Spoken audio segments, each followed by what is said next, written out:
ازيكم عاملين ايه؟ يا رب دايما تكونوا بخير. تعالوا النهارده هنعمل بقى بيتزا بس حلوه. هنعمل بيتزا باللوتس وبالشوكليت. النهارده هنعملها بطريقه بسيطه جدا، وكمان محشيه الاطراف شوكولاته بجد خطيره كده، مليانه برضو مكسرات وبسكوت لوتس. بجد يا جماعه بدل ما تاكلوها من بره باسعار غريبه، هنعملها في البيت بطريقه سهله وبسيطه جدا. تعالوا بقى نشوف الجمال ده حضرناه ازاي. وانا حضرت معاكم قبل كده في القناة صوص اللوتس او زبدة اللوتس، هنزل لكم برضو اللينك بتاعها، هتلاقوها في صندوق الوصف.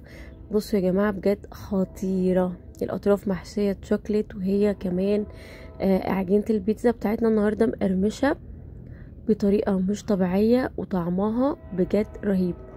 دي كمان الشوكليت بالمكسرات بجد خطيرة، وهنعملها كده كمان بحاجات بسيطة جدا بس بجد بتطلع تحفة. لو عجبتكم الوصفة ما تنسوش تشتركوا في القناة، وما تنسوش تعملوا لايك للوصفة. اول حاجة عندي حطيت كمية الدقيق، الحليب البودر، سكر والخميرة.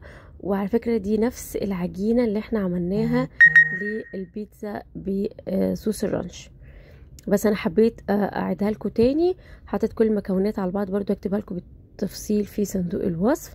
وهعجنها، وهبدا انزل برضو ميه دافيه كده من على الجنب شويه بشويه لغايه ما تتلم معايا وتبقى عجينه طريه، مش بتلزق في البول بتاع العجان خالص. واهم حاجه نعجنها لمده من 10 ل 12 دقيقه زي ما تكون، لغايه ما تكون طريه وناعمه بالشكل ده. نسيبها تخمر ساعه، وبعد الساعه بقى هنبدا نقسمها. احنا عملنا ساعتها عملت معانا 3 بيتزات نفس الحجم ده، عملنا 2 حادق بصوص الرانش، والنهارده هنعمل بقى التالتة الحلو. خطيرة يا جماعة بجد، لازم تجربوها. جبت بقى الصينية بتاعتي مدهونة كده دهنة من الزيت او الزبدة، وحطيت بقى فردت العجينة بتاعتي، خرمتها بالشوكة كده زي ما انتوا شايفين، وحطيت بقى من على الاطراف اي نوع شوكليت انتوا بتستخدموه. هبدأ اضغط عليها زي ما انتوا شايفين كده بالظبط، عشان الحشو على قد ما اقدر ما يخرجش بره لما تخش الفرن. بعد كده هلمعها برضو بمعلقتين كبار من الحليب مع معلقة صغيرة نسكافيه او صفار بيضة، ومعلقة صغيرة نسكافيه زي ما انتوا عايزين. دخلتها الفرن، قعدت معايا 10 دقايق خدت اللون الخطير ده.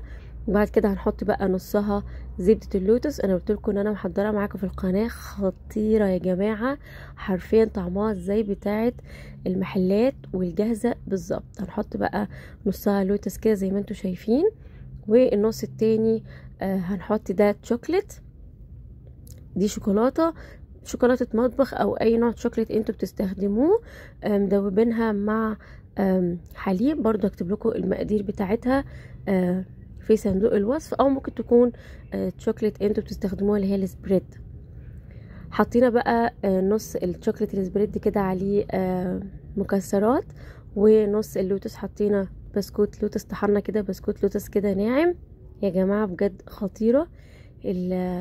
كمان العجينة عشان احنا دخلناها الفرن قبل ما نحط عليها الصوصات والحركات بتاعتنا، فهي خدت قرمشة حلوة قوي من تحت، يعني مش هي عجينة، لا هي مقرمشة كده خطيرة.